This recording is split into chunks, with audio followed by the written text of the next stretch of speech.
In the quiet suburban town of Maplewood, Illinois, where white picket fences and manicured lawns were as common as morning coffee, lived a man named James Carter. To his neighbors, James was the epitome of success, a hard-working accountant at a local firm, devoted husband to Sarah Carter, and an active member of the Maplewood Community Church. But beneath this polished exterior lay cracks that no one could see. James had always prided himself on leading a stable life. His marriage to Sarah, now in its 8th year, appeared idyllic. They shared laughter over dinner, attended church every Sunday, and hosted neighborhood barbecues during summer weekends. Yet behind closed doors, tension simmered. Sarah often complained about feeling neglected due to James's long work hours. Though he tried to make up for it with gifts and vacations, something intangible seemed missing from their relationship. Enter Pastor Michael Hartwell, the charismatic leader of the Maplewood Community Church. Known for his warm smile and empathetic sermons, Michael had quickly become a pillar of strength for many congregants, including Sarah. Over time, she confided in him about her struggles, her loneliness, her frustrations with James, and her longing for deeper emotional connection. What started as pastoral counseling sessions gradually turned into late-night phone calls and clandestine meetings under the guise of spiritual guidance. On the fateful night of October 12th, James returned home earlier than expected from a business trip. Exhausted but eager to surprise Sarah, he entered their house quietly, carrying a bouquet of roses. As he approached the master bedroom, he noticed light spilling out from beneath the bathroom door. Curious, he pushed it open and froze. There in his bathtub lay Sarah and Pastor Michael, locked in an intimate embrace. Steam rose around them, mingling with the scent of lavender bath salts. For a moment, time stood still. Betrayal hit James like a freight train. His mind raced with questions. How long had this been going on? Did anyone else know? Was their entire marriage a lie? Anger surged through him, raw and uncontrollable. He clenched his fists so tightly that his nails dug into his palms. Without thinking, he grabbed the nearest object, a hairdryer sitting on the counter, and hurled it into the tub. A deafening crack echoed through the room as electricity coursed through the water. Both Sarah and Michael convulsed violently before going limp. Panic set in almost immediately. James stumbled back, staring at the scene in horror. His breathing came in ragged gasps as reality crashed down on him. He had just killed his wife and the pastor who had betrayed him. In a daze, he unplugged the hairdryer, wiped it clean of fingerprints, and placed it back on the counter. Then he dialed 911, feigning shock when the operator answered. I came home early," he stammered. "There's been an accident." Within minutes, police cars and ambulances screeched to a halt outside the Carters' home. Officers cordoned off the area while paramedics rushed inside, only to declare both victims dead upon arrival. Detective Laura Hayes, a seasoned investigator known for her sharp instincts, arrived shortly after. She took in the scene with a critical eye, the overturned bath mat, the faint scent of lavender, and James's trembling hands clutching the bouquet of roses. "This is going to be messy," she muttered to herself, jotting down notes. Little did James know, Detective Hayes wasn't one to accept surface-level explanations. Beneath her calm demeanor lay a relentless pursuit of truth, and she would stop at nothing to uncover what really happened in that bathtub. Detective Laura Hayes stood in the Carters' bathroom, her sharp eyes scanning every detail. The room was small but meticulously clean, save for the chaos left behind by the accident. Her gaze lingered on the hairdryer, resting innocently on the counter, its cord coiled neatly beside it. Something about the setup felt off, though she couldn't quite put her finger on it yet. Experience had taught her that appearances often lied. James sat in the living room, pale and visibly shaken.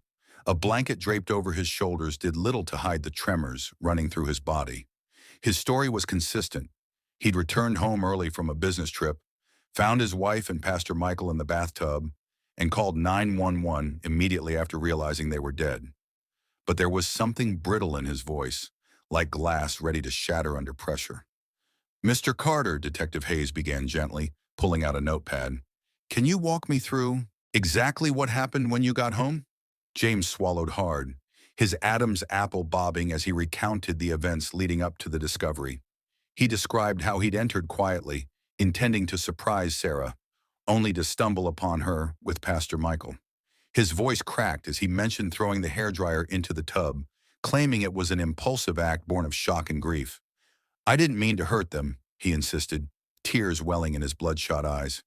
"It was an accident." Hayes nodded sympathetically but made no promises. She knew better than to trust emotions alone. People lied even when their worlds were falling apart. Turning her attention back to the crime scene, she instructed forensic technicians to bag the hairdryer, test the water for electrical conductivity, and document any anomalies in the wiring or plumbing. Meanwhile, officers interviewed neighbors who had heard the commotion. Mrs. Peterson, a nosy retiree next door, reported seeing Pastor Michael's car parked discreetly down the street earlier that evening. "He comes by sometimes," she whispered conspiratorially. "Always late at night. I figured it was church business." Another neighbor, Mr. Thompson, confirmed hearing raised voices coming from the Carter's house shortly before James's frantic call to emergency services. Back inside, Hayes sifted through Sarah's phone records while waiting for toxicology reports. What she found raised more questions than answers.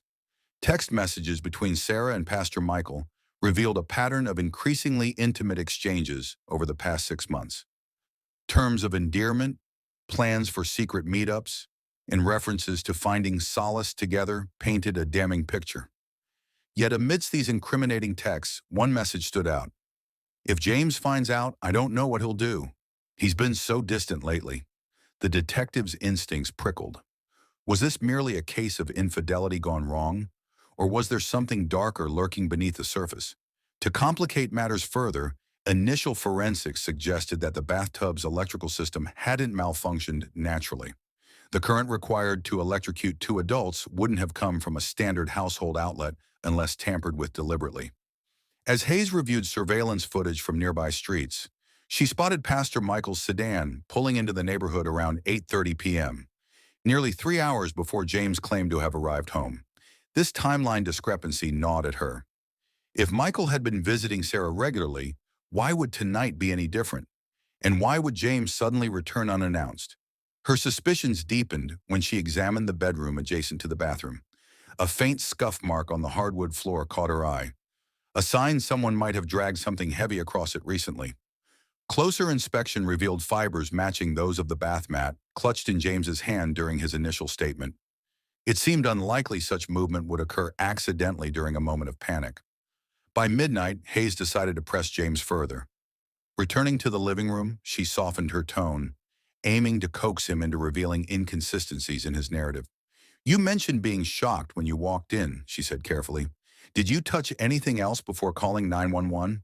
James hesitated, his brow furrowing. "No, just the hairdryer," he replied haltingly. "Then I called for help. And you're certain you didn't move anything else?" Hayes prodded. "Maybe try to pull them out of the tub." "No," James snapped, then quickly softened his tone. No, I was too scared. I just froze." Hayes nodded, jotting down notes. His reaction wasn't unusual given the circumstances, but the contradictions in his account and the physical evidence contradicting his claims were impossible to ignore. As she wrapped up the interview, she assured James she'd keep him updated on the investigation. Privately, however, she resolved to dig deeper into his background, starting with his alibi for the hours leading up to the incident. Before leaving the house, Hayes took one last look at the bathtub. Steam still lingered faintly in the air, mingling with the sterile scent of latex gloves and cleaning products. Somewhere within this tangled web of betrayal and rage lay the truth, and she intended to unravel it piece by piece. The morning after the incident, Detective Laura Hayes arrived at the Maplewood Police Department with a steaming cup of coffee and a growing list of questions. Her desk was cluttered with case files, photographs from the crime scene, and printouts of Sarah's text messages with Pastor Michael. The more she reviewed the evidence, the clearer it became that James Carter wasn't telling the whole story. Something about his demeanor, his calculated pauses, his rehearsed grief, didn't sit right with her. Her first order of business was to delve deeper into James's movements leading up to the discovery. According to his statement, he'd flown back from a business trip in Chicago earlier than expected, arriving home around 11 p.m. But Hayes suspected there might be gaps in his timeline. She dispatched an officer to retrieve security footage from O'Hare International Airport and reached out to James's employer to verify his travel itinerary. While waiting for those leads to come through, Hayes turned her attention to Pastor Michael Hartwell's background. On paper, he was a model citizen, a devoted family man, a respected spiritual leader, and a pillar of the community. Yet whispers among congregants hinted at a darker side. Several anonymous tips had surfaced over the years, alleging inappropriate behavior, though none had ever been substantiated. Hayes decided to dig into Michael's financial records, suspecting that affairs like the one with Sarah often left traces in bank statements or credit card transactions. Her hunch paid off almost immediately. A review of Michael's accounts revealed several suspicious payments to hotels and restaurants across Illinois, all made under vague descriptions like charity outreach or youth ministry expenses. Cross-referencing these dates with Sarah's phone records showed a troubling pattern. Whenever Michael booked a room or reserved a table, Sarah's texts became increasingly affectionate, sometimes even hinting at plans to meet. But the most damning piece of evidence came from a gas station receipt dated October 12th, the night of the murder. It showed a purchase of duct tape, wire cutters, and electrical tape at a convenience store less than 2 miles from the Carter's home. The transaction was made using cash, but the timestamp placed it squarely within the window of time when James claimed to be en route from the airport. Hayes wasted no time confronting James with this new information. Summoning him to the station under the pretense of updating him on the investigation, she watched closely as he entered the interrogation room. His suit was wrinkled, his tie loosened, and dark circles shadowed his eyes. He looked every bit the grieving husband, but Hayes knew better than to judge a book by its cover. "Mr. Carter," she began, sliding the gas station receipt across the table, "can you explain why we found this in your name? Duct tape and wire cutters aren't exactly typical purchases for someone rushing home from a business trip." James stared at the receipt, his face draining of color. For a moment, he seemed unable to speak. Then, stammering, he tried to deflect. I don't know what you're talking about. That's not mine. Someone must have stolen my card." Hayes leaned forward, her voice firm but calm. "We pulled surveillance footage from the store. The person making the purchase matches your description, Mr. Carter. Same height, same build, same distinctive scar above your left eyebrow." She paused, letting the weight of her words sink in. "Why don't you tell me what you really bought those items for?" James slumped back in his chair, defeated. After a long silence, he finally broke. "Fine," he muttered bitterly. "You want the truth? I suspected something was going on between Sarah and Michael. I followed them once, saw their little secret meetings. So tonight, I plan to confront them, to make them pay." His confession spilled out in fragments, each word laced with anger and humiliation. He admitted to planting the hairdryer in the tub beforehand, rigging it to deliver a fatal shock when activated. When he walked in and saw them together, he flipped the switch without hesitation. "It wasn't an accident," he admitted, his voice hollow. "They deserved it." Yet Hayes wasn't satisfied. While James's admission confirmed premeditation, it didn't fully explain the meticulous planning behind the setup or how he managed to execute it so flawlessly. She pressed him further, asking about the scuff marks in the bedroom and the placement of the bath mat. James grew defensive, insisting he acted alone and hadn't anticipated any complications. Still unconvinced, Hayes turned her focus to the forensic report. Initial findings suggested that the bathtub's wiring had indeed been tampered with, requiring technical expertise beyond what James appeared capable of. Could he have had help? Or was there another player involved entirely? As the day wore on, Hayes received a call from the officer reviewing airport footage. James's flight landed at 9:45 p.m., giving him ample time to stop at the gas station before heading home. But here's where things got interesting. Security cameras also captured him speaking briefly with a man in a maintenance uniform near gate B-17. The man handed James a small toolbox before disappearing into the crowd. Who was this mystery helper? And what role did they play in the events that unfolded later that night?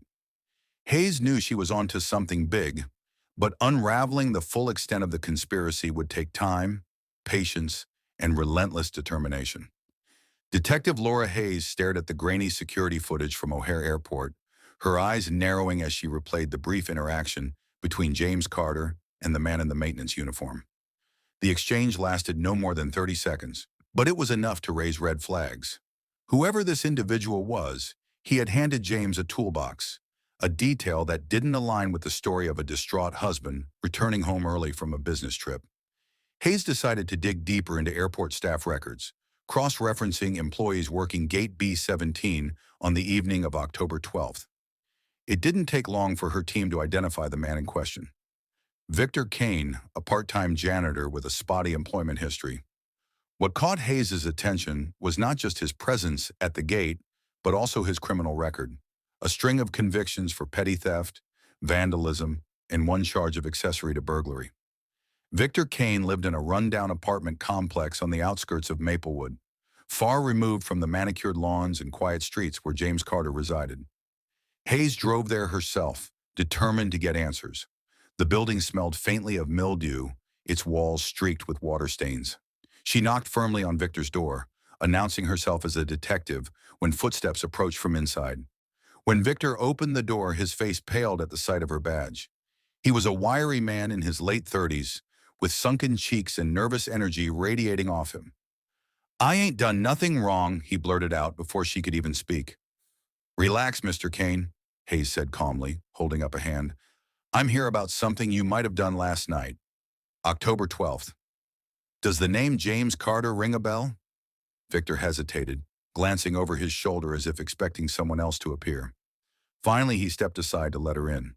His apartment was cluttered but tidy, with tools scattered across a workbench near the window.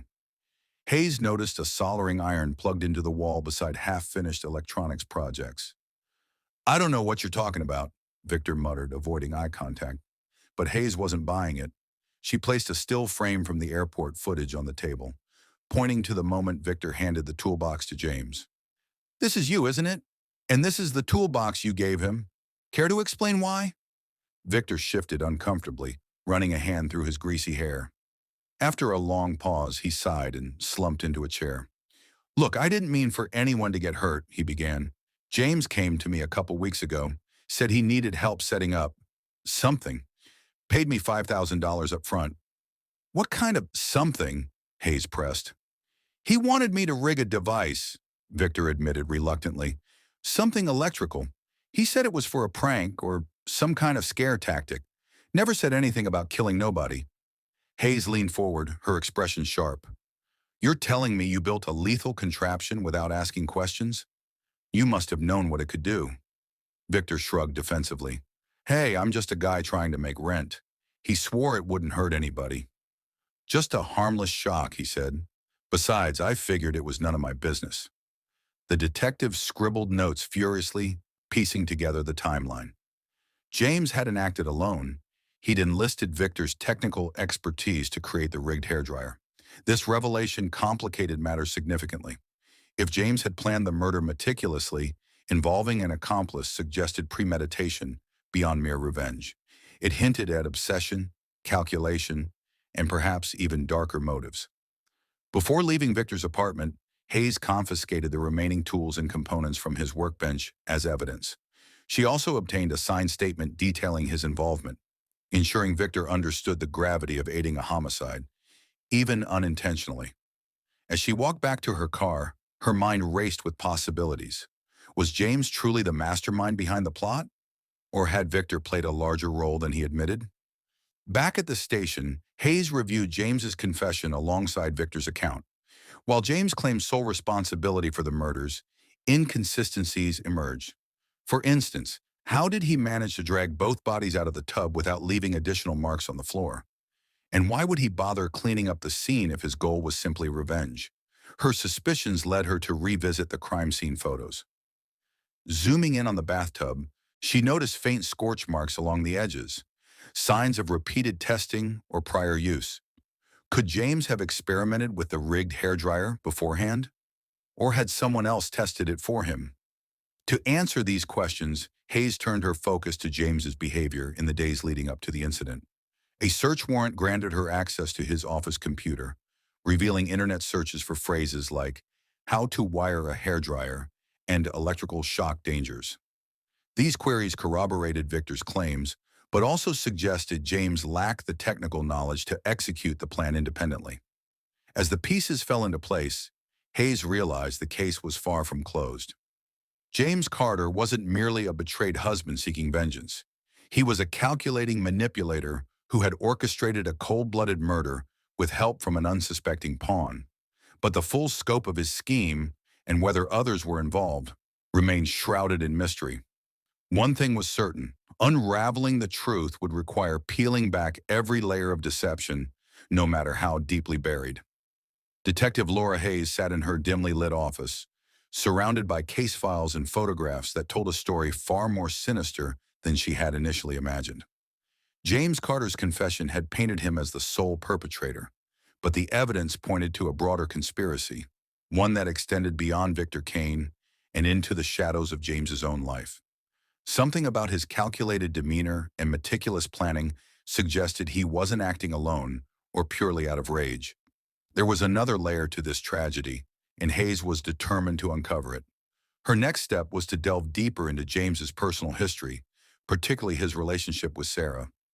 While their marriage appeared idyllic on the surface, cracks had been forming long before Pastor Michael entered the picture. Friends and co-workers described James as controlling, often micromanaging Sarah's social interactions and questioning her every move. One colleague mentioned overhearing an argument between them months earlier, during which Sarah accused James of suffocating her emotionally. Hayes decided to interview Sarah's closest confidant, her childhood friend Emily Dawson. Emily lived 3 towns over and hadn't been contacted yet due to her distance from the immediate investigation. When Hayes arrived at Emily's cozy suburban home, she found a woman visibly shaken by the news of Sarah's death. Over tea, Emily opened up about Sarah's struggles in the marriage. Sarah felt trapped, Emily confessed, tears welling in her eyes. She loved James, don't get me wrong, but he wouldn't let her breathe. Every decision had to go through him. What she wore, who she talked to, even where she went grocery shopping. It got worse after they moved here. She started seeing Pastor Michael not just for spiritual guidance, but because he listened to her without judgment. Emily hesitated before continuing. A few weeks ago, she called me in tears. She said James had found one of her texts to Michael and confronted her. He didn't yell or scream. He just gave her this icy stare and said, "You'll regret crossing me." I told her to leave him, but she said it wasn't that simple. She thought James would never let her go. The conversation sent chills down Hayes' spine. If James had viewed Sarah's relationship with Michael as a betrayal worth punishing, it wasn't hard to imagine him escalating from emotional manipulation to physical violence. But what concerned Hayes most was Emily's mention of James's chilling threat. Had he planned this murder for weeks or longer? Returning to the station, Hayes reviewed James's digital footprint once again. This time she focused on his phone records, looking for any unusual activity prior to the incident. What she discovered was alarming. Multiple calls to a burner phone registered under a fake name. Tracing the number led her to an unassuming storage unit rented under James's alias, a detail confirmed when officers raided the facility later that day. Inside the storage unit, they found a treasure trove of incriminating evidence: surveillance equipment, including hidden cameras and audio recorders, detailed maps of the Carters' neighborhood, and a journal filled with obsessive notes about Sarah's daily routines. Most disturbing of all were pages upon pages documenting James's growing paranoia about Sarah's fidelity. Entries dated back nearly a year, chronicling his suspicions and his plans to catch her in the act. The final entry, written just days before the murder, read, "Tonight everything ends. Justice will be served." The discovery of the journal forced Hayes to reconsider James's motives. This wasn't merely a crime of passion. It was premeditated revenge fueled by obsession. But the presence of surveillance gear raised another question. How long had James been spying on Sarah? And had anyone else known about his plans? To answer this, Hayes revisited the church community, focusing specifically on those closest to Pastor Michael. Several congregants recalled seeing James attend services more frequently in recent months, always sitting near the back and watching intently. One elderly parishioner even remembered James approaching Michael after a sermon, engaging him in what seemed like a heated discussion. When asked about the exchange, the parishioner shrugged. I thought it was odd, but I figured it was church business. Hayes decided to interview Michael's wife, Rachel Hartwell, who had been noticeably absent from the initial investigation. Rachel, a soft-spoken woman with weary eyes, greeted Hayes cautiously when she arrived at their modest home. Through hesitant tears, Rachel revealed that Michael had grown distant in recent months, spending late nights away and refusing to discuss his whereabouts. He told me it was pastoral duties, she admitted, but sometimes I'd find receipts for hotels or restaurants. I confronted him once, and he said it was complicated, that he was helping someone in need. Rachel's words echoed Emily's description of Sarah's reliance on Michael for emotional support. Hayes couldn't help but wonder if Rachel suspected anything, or if she had turned a blind eye to protect her family's reputation. Either way, it was clear that Michael's double life had left ripples affecting everyone around him. As Hayes pieced together the tangled web of relationships, one thing became abundantly clear. James Carter's actions weren't isolated. They were the culmination of simmering tensions, betrayals, and secrets that had festered for years. Yet despite the mounting evidence against James, Hayes couldn't shake the feeling that there was still more to uncover. Who else had enabled, or perhaps unwittingly contributed, to the tragic events of October 12th? And how many lives had been irrevocably changed in the process? With each new revelation, the case grew darker, more complex, and infinitely more heartbreaking. Hayes knew she was closing in on the truth, but the closer she got, the harder it became to separate fact from fiction. Detective Laura Hayes had spent years unraveling the most intricate cases, but this one tested her resolve like no other.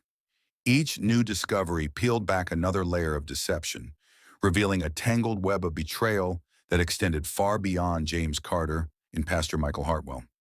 As she sifted through the evidence, Hayes couldn't ignore the nagging question at the heart of the investigation. Who else knew about James's plan, and did they play a role in enabling it? Her focus shifted to Rachel Hartwell, Michael's wife, whose quiet demeanor masked a wealth of untapped information. During their initial interview, Rachel had been evasive, brushing off questions about her husband's late-night absences as pastoral duties. But Hayes suspected there was more to the story. Returning to the Hartwells' home, she approached Rachel with renewed determination. "Mrs. Hartwell," Hayes began gently, "I know this is difficult for you, but I need to understand your perspective fully. Did Michael ever mention feeling threatened, or perhaps being followed?" Rachel hesitated, clutching a tissue in trembling hands. After a long pause, she nodded reluctantly. "A few weeks ago, he came home, agitated, said someone had been watching him, parked outside our house late at night. He thought it might be one of his parishioners, maybe someone struggling spiritually. But now," her voice trailed off, tears welling in her eyes. "Now I wonder if it was James." Hayes jotted down notes, her mind racing. If James had been surveilling Michael, it would explain why he seemed so certain of Sarah and Michael's affair. But how had he managed to track them without raising suspicion? The answer lay in the storage unit's surveillance equipment, a sophisticated setup that required technical expertise beyond James's capabilities. This realization brought Hayes back to Victor Kane, the janitor who had rigged the lethal hairdryer. She revisited Victor's apartment, pressing him further about his involvement with James. "You said James paid you $5,000 to rig the device," Hayes reminded him. "Did he ask you to do anything else? Install cameras? Tap phones?" Victor squirmed under her scrutiny, averting his gaze. "Yeah, okay," he admitted finally. "He wanted me to bug his house, put cameras in the bedroom and bathroom, said it was to catch his wife cheating. I didn't think much of it at the time. So you installed hidden cameras?" Hayes pressed. Victor nodded. "Yeah, but not just at his place. He gave me addresses too, places where he thought his wife and the pastor were meeting. Told me to keep tabs on them. The implications were staggering. James hadn't acted impulsively. He had orchestrated an elaborate scheme to document Sarah and Michael's affair, using Victor as both a technician and unwitting accomplice. Armed with this knowledge, Hayes expanded her search to include any locations Victor might have bugged. A raid on one such address, an unassuming motel room frequented by Michael, yielded damning footage of clandestine meetings between him and Sarah. But the investigation took a darker turn when forensic analysts discovered something unexpected in the video files. Timestamps indicating that some recordings had been accessed remotely. Someone else had been watching these videos, not just James. Hayes cross-referenced IP addresses linked to the remote access logs, tracing them to a private server registered under a pseudonym. Digging deeper, she uncovered the identity of the mysterious viewer, none other than Rachel Hartwell. Confronting Rachel once again, Hayes presented the evidence bluntly. "We found proof that you accessed the surveillance footage of your husband's meetings with Sarah Carter. Why were you spying on him?" Rachel broke down completely, sobbing into her hands. "I didn't know what else to do," she cried. "When I found those receipts, I started suspecting Michael was having an affair. I hired a private investigator to follow him. They set up the cameras and gave me access to the feeds. I never imagined it would lead to this." The revelation added yet another dimension to the tragedy. Rachel, desperate to confirm her suspicions about Michael, had inadvertently provided James with the ammunition he needed to carry out his revenge. Unbeknownst to her, her actions had made her complicit in the murders, however unintentionally. With Rachel's confession corroborating Victor's account, Hayes turned her attention to the final piece of the puzzle: motive. While James's obsession with control and revenge was clear, Hayes wondered if financial gain played a role as well. A review of the Carters' joint accounts revealed significant withdrawals in the months leading up to the murder, money funneled into offshore accounts under James's name. It appeared he had been preparing for life after Sarah, ensuring his financial security regardless of the outcome. As the pieces fell into place, Hayes assembled her team to discuss the case's broader implications. James Carter wasn't merely a scorned husband seeking vengeance.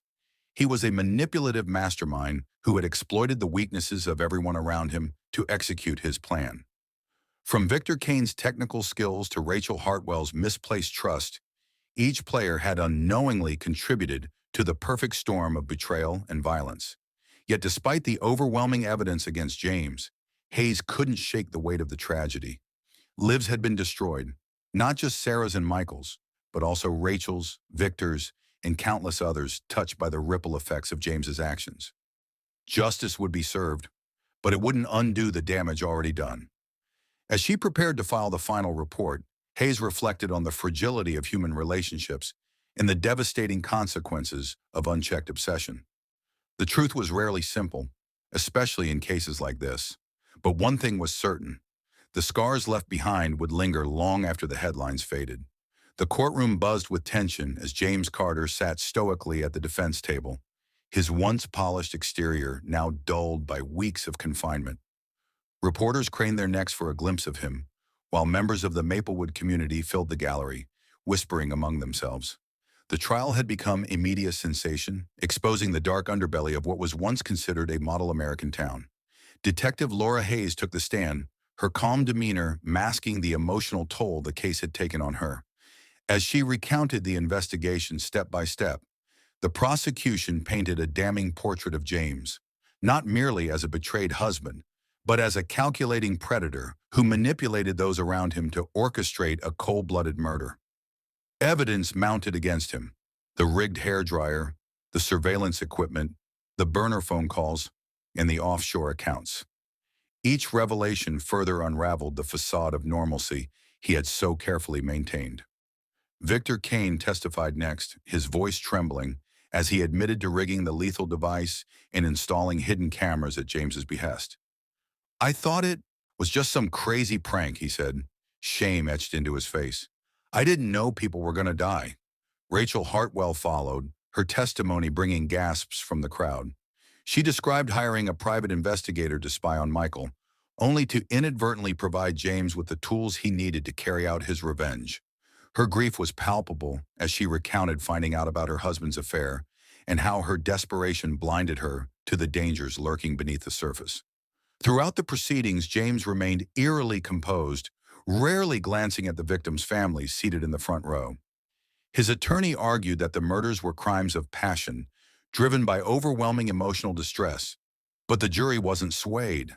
After days of deliberation, they returned a unanimous verdict: guilty on 2 counts of first-degree murder. As the judge read the sentence, life imprisonment without parole, James finally showed emotion. His shoulders slumped, and for a brief moment, tears welled in his eyes. Whether they stemmed from remorse or regret over being caught would forever remain a mystery. Outside the courthouse, reporters clamored for statements from Detective Hayes. Standing before a sea of microphones, she spoke plainly yet poignantly.